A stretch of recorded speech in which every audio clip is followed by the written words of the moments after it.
বাংলাদেশের মাসনাদে দ্বিতীয় আর কোনো চাঁদাবাজ ক্ষমতায় আসতে পারবে না।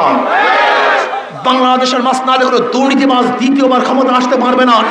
ধরে নেন আজকে যদি মাওলানা আবুল কালাম সাহেব এখানে নির্বাচন করেন আপনাদের এলাকায়, ওই বেচারা কয় টাকা দিয়ে ভোট ক্রয় করবে? অথচ 5ই আগস্টের আন্দোলন করলাম আমরা, সংগ্রাম করলাম আমরা, যারা বিবৃতি দিয়েছে, বক্তব্য দিয়েছে, এই আন্দোলনের সাথে আমরা শরিক না, সম্পৃক্ত না, লুটপাট করে তারা, গুন্ডামি করে তারা, চাঁদাবাজি করে তারা, ধার দখল করে তারা, হাট দখল করে তারা, চাল চুরি করে তারা, মানুষের বুকে অস্ত্র ঠেকিয়ে হত্যা করে তারা। এমনকি আপনারা দেখেছেন, আমরা পত্রিকায় দেখলাম ছাত্র দল বিএনপির লোকদেরকে আঘাত করছে, নির্যাতন করছে, হাত পা ভেঙে দিয়েছে চাঁদা না দেওয়ার কারণে। বুঝেন, আগুনে আগুন খায়। আমি এতদিন শুনতাম যে জাহান্নামের আগুন এক আগুন আর এক আগুন খেয়ে ফেলবে, এইটার বাস্তবতা আমার কাছে ছিল না। এখন আমি দেখলাম ছাত্র দলকে চাঁদা না দেওয়ার কারণে বিএনপির হাত পা ভেঙে দিয়েছে, আগুনে আগুন খায়। পত্রিকা দেখেছি। বুঝতেন অবস্থাটা কি? বিএনপির বক্তব্য এবং কাজ আওয়ামী লীগের বক্তব্য এবং কাজের সাথে হুবাহুবির কোনো পার্থক্য নাই। বিএনপি যে বক্তব্যগুলো দিচ্ছেন এবং যেই কাজ করছেন, বলেন তো আওয়ামী লীগের সাথে কোনো পার্থক্য আছে? আওয়ামী লীগ একসময় ভারতের দালালি করছে, এখনো বিএনপি দালালি শুরু করছে। আওয়ামী লীগ একসময় চাঁদাবাজি করছে, বিএনপি এখন চাঁদাবাজি করতেছে। আওয়ামী লীগ একসময় জুলুম করছে, বিএনপি সেই জুলুম শুরু করছে। আওয়ামী লীগের সময় শুধু শুনছি কি উন্নয়ন উন্নয়ন, এখন শুনি নির্বাচন নির্বাচন।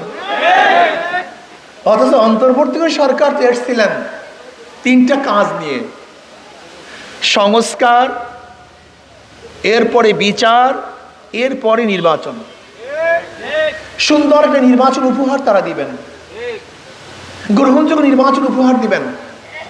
কিন্তু সংস্কার ব্যতীত যদি নির্বাচন দেয়, আপনারা বুকে হাত দিয়ে বলেন প্রশাসনের এখন যে অবস্থা, এই অবস্থা যদি নির্বাচন দেয় তাহলে গ্রহণযোগ্য নির্বাচন হবে? মানুষ কি তার ভোট অধিকার প্রয়োগ করতে পারবে? সেন্টার আবারও দখল হবে, আবারও বাক্স চুরি হবে, আবারও মারামারি খুনি খুনে হবে, প্রশ্নবিদ্ধ নির্বাচন হবে। যদি প্রশ্নবিদ্ধ নির্বাচনই হয় তাহলে আমরা রক্ত দিলাম কেন? জীবনের মায়া ত্যাগ করে রাস্তায় ছিলাম কেন?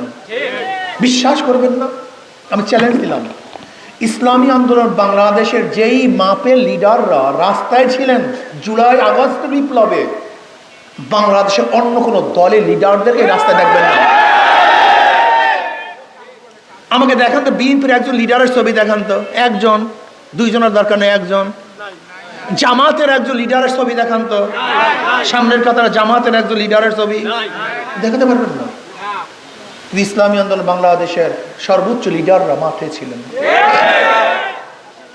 কাজে জুলাই বিপ্লব এ তো আমাদের অর্জন, এই জনগণের অর্জন, ছাত্রদের অর্জন, মাজলুম জনতার অর্জন, সাধারণ জনগণের অর্জন।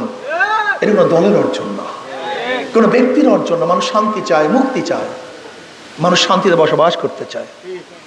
কাজে আমি অনুরোধ করবো সবাই, আর জালেমদেরকে ভোট দিয়েন না, চাঁদাবাজদেরকে আর ভোট দিয়েন না।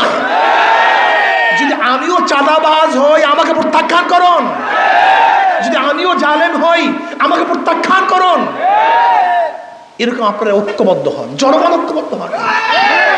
যেরকম জনগণ ঐক্যবদ্ধ হওয়ার কারণে ফ্যাসিস্ট সরকারকে তাড়াতে আমরা সক্ষম হয়েছিলাম, ঠিক যদি জনগণ ঐক্য হন তাহলে বাংলাদেশ থেকে চিরতরে চাঁদাবাজদেরকেও সরাতে আমরা সক্ষম হব ইনশাআল্লাহ। বাংলাদেশের মাসনাদে দ্বিতীয় আর কোনো চাঁদাবাজ ক্ষমতায় আসতে পারবে না। বাংলাদেশের মাসনাদে কোনো দুর্নীতিবাজ দ্বিতীয়বার ক্ষমতা আসতে পারবে না। বাংলাদেশের মাসনাদে কোনো জালেম, ডাকাত, লম্পট এবং গুন্ডাদেরকে আর ক্ষমতায় বসানো হবে না ইনশাআল্লাহ। আপনারা ঐক্য হন, জনগণ ঐক্য হন।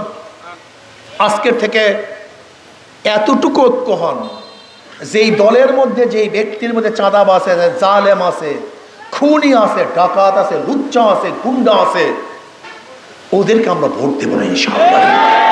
যদি হাত পাখার মধ্যেও এই গুণগুলি থাকে প্রত্যাখ্যান করুন।